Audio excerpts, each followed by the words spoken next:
Is this how your forehand looks like? And is this how you actually want your forehand to look like? Well, there might be something wrong with the unit turn. So in this lesson, we're going to fix it. If you are new to My Tennis HQ, we do tennis lessons, racket reviews, practices with pro players, and tennis content you won't find anywhere else. So make sure you subscribe and hit the bell button. Hey guys, Future Karue here. Before we go to the lesson, I just want to let you guys know that we're working on something super exciting for you, an amazing new training program.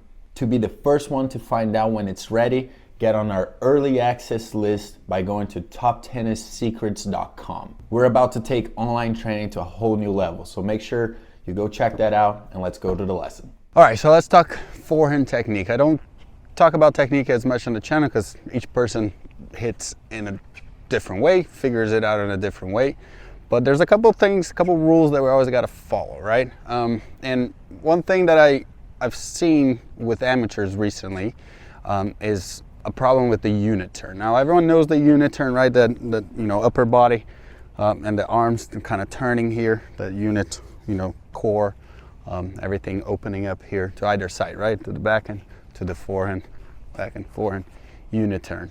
Now, there's a lot of players who tend to not turn enough.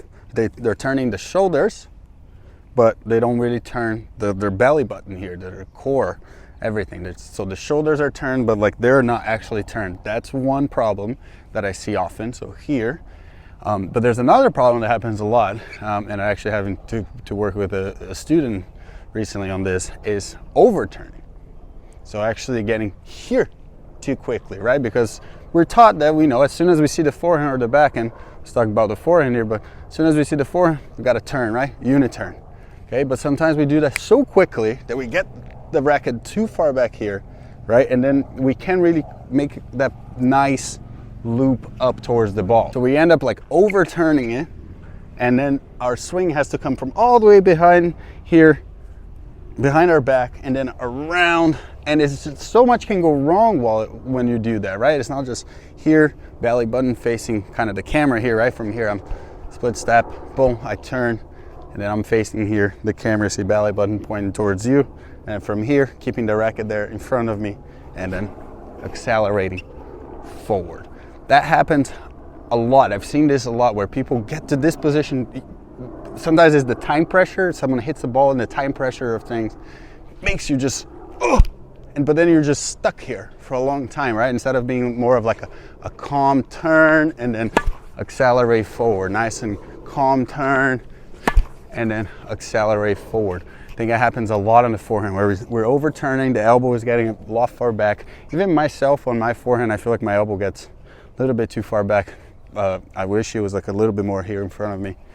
I gotta work on that. But in general, when I feel like that unit turn, just good 90 degrees here, right? Like we're here and then we turn 90, belly button, pretend like you have a belt buckle or something that's pointing forward, and it points then to the side fence here. And then from here, what really is the important part is the load on the legs, right?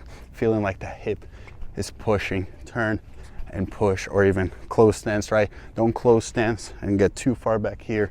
Stay tried 90 degree, and so the racket can make the loop here in front of you, behind the line of the ball, not so back here. So very important, very simple. It's a very simple thing, but it's often forgotten. You can bring Wesley here. I'm going to put a couple videos of him hitting some forehands.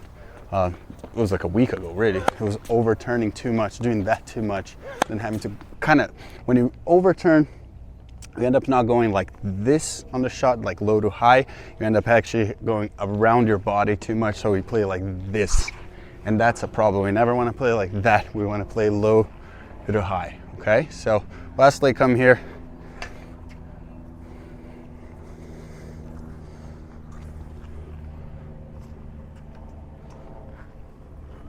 All right, just on a few. Again, remember that take back, that unit turn with both hands on the racket, right? Take it with the left hand, do it for me without the ball. There, see in front, you see he's gonna turn. He's gonna pretty much push the racket out. He's pushing the racket, do it again. Pushing the racket out with the left hand. You see that left arm is doing a lot. then from here he does the unit turn, do the unit turn to 90, and then just let the racket go and accelerate. He's not avoiding like going here too much, and that left arm really helps maintain control of the racket. Keep the left arm as long as you can until you can separate them and accelerate forward. Okay, so you turn, boom, beautiful. You turn, maintain the 90 degree. Okay, that went a little bit too much. You guys can see in the video. That was better. So those are more control. There you go. See, more controlled upper body control, and then just allowing the racket to do the job. That's much better than what it was like a week ago. I'll show you guys in a video from a week ago how he was overturning and now he's not.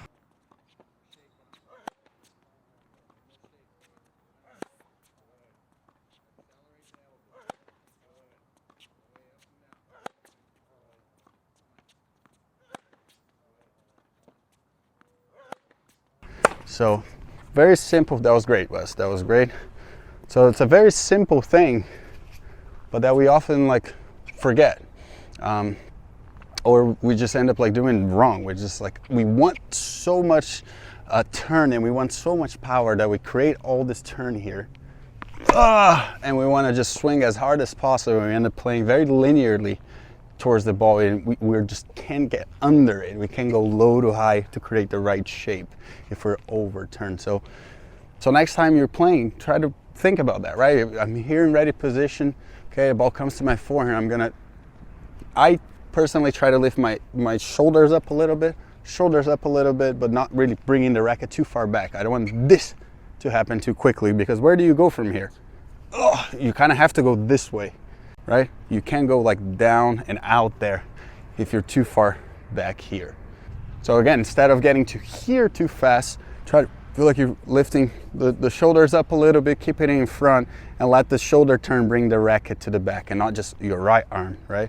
And then shoulder turn, unit turn, you see the racket stays here in front of me, kind of in front of my face here still, and then I'm just gonna allow it to drop and then hit moving forward. So it's a simple thing, but I've been seeing happening a lot with players, not just Wesley, just in general. I think we want to get to like such a position here to hit the forehand, and we're just, you know, that elbowing someone in the face back here. Maintain the elbow a little bit lower. No need to like do this too much. Again, there are players who do it.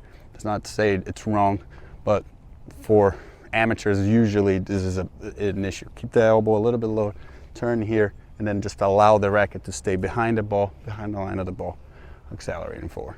Okay, so very simple, but I think it will help your forehand. So that's it for this video. Very simple swing thought that I want you guys to have. Again, not overturning with the unit turn, also not obviously not underturning, but this one is the one that I've been seeing a lot. Just the elbow gets too far back here. If you liked this video, if it was helpful for you, please give it a thumbs up. We truly appreciate it.